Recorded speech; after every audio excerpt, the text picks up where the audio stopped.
to share with you what I've learned by reading the book When a Tree Shook Delhi, the 1984 Carnage and its Aftermath, written by Mr. Manoj Mitra and Sardar Harvinder Singh Khote. Before I begin my speech, let us fold our hands and say, Vaheguru Ji Ka Khalsa, Vaheguru Ji Ki Fateh. Indira Gandhi was shot by Sukhwant Singh and Byain Singh at 9:20 a.m. on October 31st, 1984. This single action catalyzed a massacre of 3,000 Sikhs in the next 3 days. Sukhwant Singh and Byain Singh assassinated Gandhi because she was responsible for Operation Blue Star. According to the Indian Army, about 500 Sikhs were killed in the operation, the majority of which were innocent. The other ones were guilty according to the government because they killed police officers who treated Sikhs unjustly. Independent historians tally the total Sikh casualties at 5,000, and Amnesty International totaled even higher than that. When Indira Gandhi was murdered, there was an uproar throughout all of India. As soon as the words Indira Gandhi killed by her 2 Sikh bodyguards were splashed all over the media, Hindus were outraged. Anti-Sikh violence started on the morning of November 1st. The complete massacre of innocent members of a minority population was itself horrendous, but the truth behind it is even worse than the crime. In the midst of all the violence, is it possible that none of them remember Sri Guru Tegh Bahadur Ji? There have been many cases in which a hero had given up his or her life for the greater good of their people. What made Sri Guru Tegh Bahadur Ji so special was that he gave up his life so that Hindus could practice their religion freely. And now this is their way of returning the favor.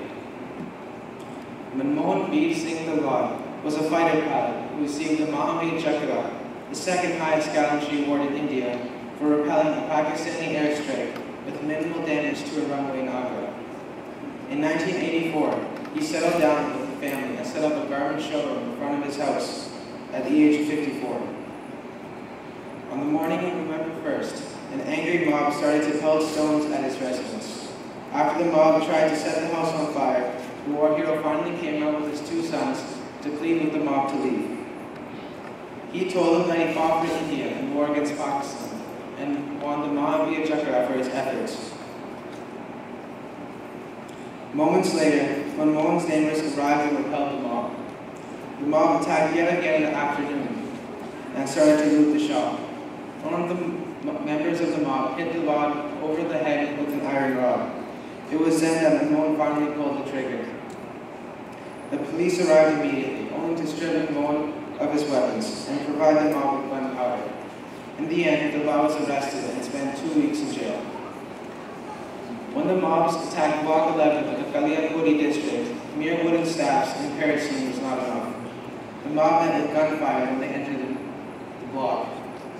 All the guns in that block were registered and legal, not to mention fired in self-defense. When the police arrived at the scene, the Sikhs were in even more trouble. Surveer Singh Tyagi and the rest of the police enforcement were only there to disarm the Sikh community. He said that the police were here to protect them, so they had nothing to worry about. The Sikhs were reluctant at first, but had no choice when Tyagi held them at gunpoint. As soon as all the guns were collected and the police left, the block was left at the mercy of the bloodthirsty mob. At this point, the question to be asked is, who's at fault? Many would say that the authorities who had to stop the massacre were responsible, such as Rajiv Gandhi. Radicals would declare anyone who could have stopped it to be at fault. Many Hindu neighbors of Sikhs stepped in to stop the violence, but their interference remained futile. If we were to ask the mobs of 1984, they'd probably say that it is Sukhwant Singh and Byain Singh's fault that they assassinated Indira Gandhi.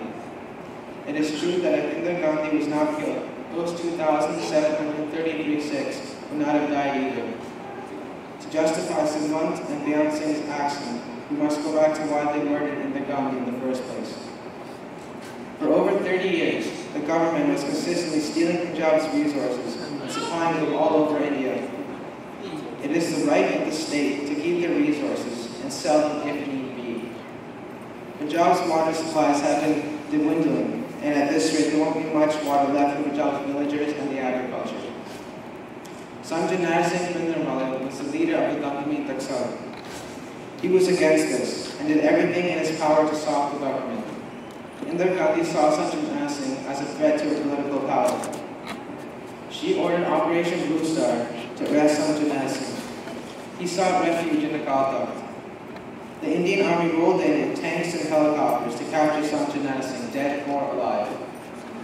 He ended up dying along with 5,000 other Sikhs.